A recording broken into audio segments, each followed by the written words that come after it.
I'm just good at caring too much. I'm just good at caring too much. Bonjour, je m'appelle Fanny pour le Cultivateur Coaching et je suis ravie de vous retrouver aujourd'hui pour un tirage des énergies de fond, des énergies profondes, sociétales et mondiales, avec un tirage du Yi-King. Alors le Yi-King, qu'est-ce que c'est? C'est un jeu très ancien d'art divinatoire qui était à l'époque produit par le jet de pièces de monnaie et qui aujourd'hui a été retranscrit sous la forme d'hexagrammes. Alors un hexagramme, qu'est-ce que c'est? Ce sont ces petites choses-là qui sont constituées de deux trigrammes posés l'un sur l'autre qui symbolisent chacun un élément en particulier. Alors il y a la terre, la montagne, le tonnerre, le ciel, le lac, le vent, j'en oublie peut-être, et qui vont nous permettre, parce que c'est un jeu qui est chargé d'une énergie très ancienne qui est celle du Tao Te Ching et du Yi King, qui vont nous permettre d'avoir une assez bonne vision à long terme sur les énergies de fond. La situation mondiale actuelle fait que c'est assez compliqué à l'heure actuelle en tarologie ou en cartomancie classique ou même dans les arts, dans tous les arts divinatoires, d'avoir une vision à moyen voire long terme, puisqu'aujourd'hui les cartes sont rebattues tellement rapidement chaque jour, parfois même plusieurs fois au fil d'une journée, qu'il est assez compliqué d'avoir une vision globale. Donc lors des énergies de la semaine dernière, avec l'annoncement du confinement avec la carte de la tour, on m'avait posé la question de savoir si j'aurais bientôt des choses un petit peu plus positives à annoncer. C'est ce qu'on va voir aujourd'hui avec les énergies du Yi King. Voilà, donc je vais faire un tirage en 3 cartes, plus une qui va nous donner une perspective vers l'avenir. À tout de suite. La toute première carte, c'est la 63, s'appelle Avant l'accomplissement. Au niveau des hexagrammes, nous avons l'eau sur le feu qui nous invite à un optimisme prudent. La méditation associée à cette première carte est la suivante. S'il y a trop peu de feu, l'eau ne chauffe pas. S'il y a trop de feu, l'eau débordera. La situation est prévue pour le succès, mais elle doit être suivie avec attention au fur et à mesure qu'elle évolue. Comme le lait sur le feu. Cette carte nous parle d'un équilibre fragile, précaire et temporaire. La situation ne possède pas assez de richesse en elle-même pour perdurer.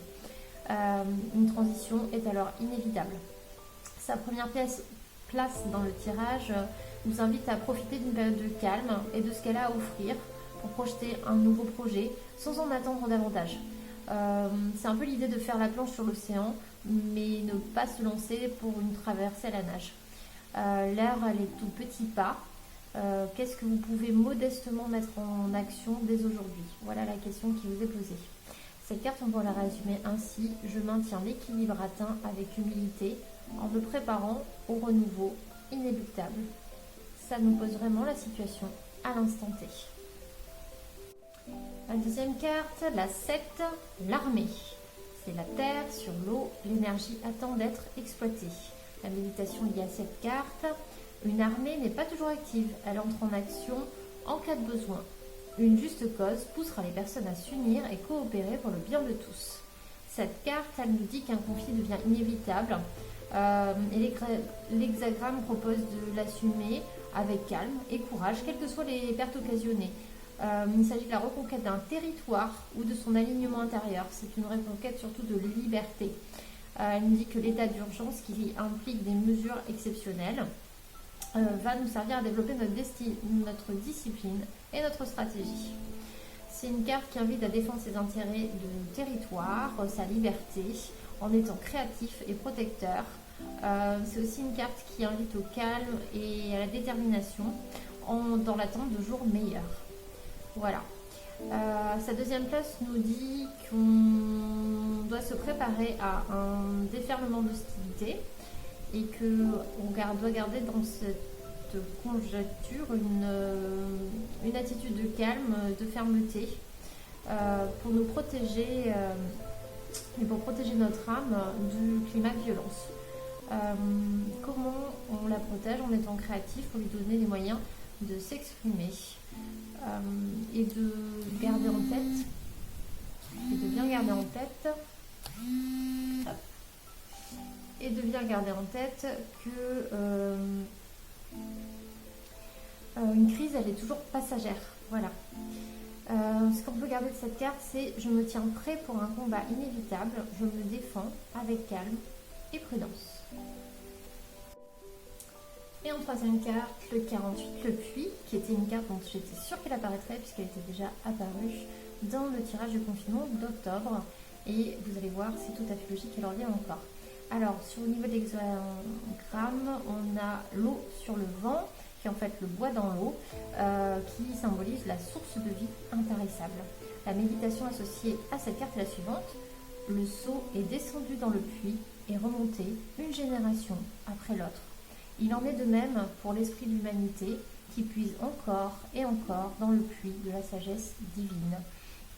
Qu'est-ce que ça veut dire? Eh bien, ça veut dire qu'il y a de plus en plus de gens qui s'éveillent, qui ont des prises de conscience et qui font ce travail de descendre en soi pour aller puiser au puits, à la source en fait, au puits de la sagesse divine. Et que tant que tout le monde n'a pas fait ce chemin, tant qu'une majorité d'individus ne l'a pas fait, on va continuer à aller chercher dans le puits, à aller creuser, à aller dans des situations obscures. Voilà, on en est là. Donc cette carte, elle nous dit qu'il est temps de prendre conscience de nos ressources naturelles et savoir y accéder pour nous nourrir. C'est une carte qui a une forte dimension écologique, la dimension de l'écosystème est très présente dans cette carte-là. Il faut aussi le prendre à la fois comme une devise personnelle et comme une devise en termes mondial de paradigme. Il est temps de prendre conscience de nos ressources naturelles et savoir y accéder pour nous nourrir. Il faut être conscient en l'éternel renouvellement de l'énergie vitale. Il n'est plus question de chercher à retenir ou à craindre le manque. C'est le moment de réaliser l'universalité de nos besoins et de l'exprimer à travers l'échange et le lien. C'est une carte qui parle beaucoup de ça.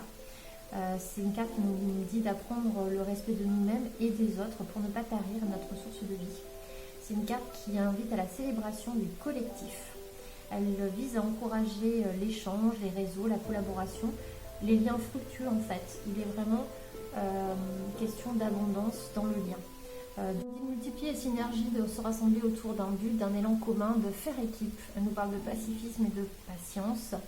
C'est une carte avec des énergies à long terme. Elle nous parle vraiment de changement de paradigme lent, d'écologie, du fonctionnement en écosystème. Voilà, cette troisième place, elle nous dit que la clarté se fait, que les masques tombent, que la vérité fait jour et que pourtant nous restons encore dans la réserve. Nous nous sentons encore trop petits pour agir et profiter du potentiel vital qu'offre la situation. L'entraide va être essentielle à ce stade-là parce qu'elle va aider notre sentiment de force et de puissance à grandir et à sortir du chagrin avant l'action. Ce qui est intéressant, c'est de savoir que cette carte 48 précède la 49 qui s'appelle la révolution. Je vous laisse méditer là-dessus. En ouverture vers l'avenir, on a la carte 43 qui s'appelle le débordement, qu'on appelle aussi parfois crever l'abcès. Au niveau de l'hexagramme, on est sur le lac sur le ciel, qui nous signifie le mal laisse place au bien. C'est plutôt pas mal pour une carte d'ouverture. La méditation associée est la suivante. Le lac qui monte jusqu'au ciel crée un déséquilibre contre nature qui ne peut résister. Le poids de l'eau au-dessus de la tête est accablant. Menaçant. Voilà ce qui arrive quand des personnes inférieures et mauvaises arrivent au pouvoir. Je vous laisse méditer là-dessus, ça vous parlera sûrement. Donc ça nous dit que la situation porte une tension agressive qui risque de dégénérer en violence pure. La seule issue est de laisser s'exprimer l'orage sans le laisser tout emporter sur son passage. Savoir trouver l'équilibre en crevant l'abcès avant qu'il contamine ce qu'il reste de sain. C'est l'heure du bilan, mettre un terme à l'intolérable, ne plus éviter les mises au point. Le biotope doit se renouveler avant la sclérose. Le moment est venu de s'affirmer pleinement. C'est une carte qui nous dit d'arrêter d'être aveugle et sourd et de prendre conscience d'une situation inféconde et d'y mettre fin. C'est une carte qui nous dit aussi que l'éclosion est proche, que vient le temps de transformer nos rêves en réalité. Ce qu'on peut en retenir, c'est « je me libère des non-dits, quel qu'en soit le prix ». C'est aussi tout à fait les énergies qu'on est en train de vivre avec la nouvelle lune de ce jour, ce qui me paraît intéressant. c'est aussi une très belle conclusion puisque le Yiking est aussi appelé le livre des transformations, le livre des mutations. Et il nous apprend que tout passe, rien n'est figé, que la seule chose qui soit permanente, c'est l'impermanence, la transformation, l'évolution, la révolution et la transformation, la transmutation de soi. Tout est voué à évoluer. Je vous laisse là-dessus et je vous dis à bientôt. Bonne journée. I'm just good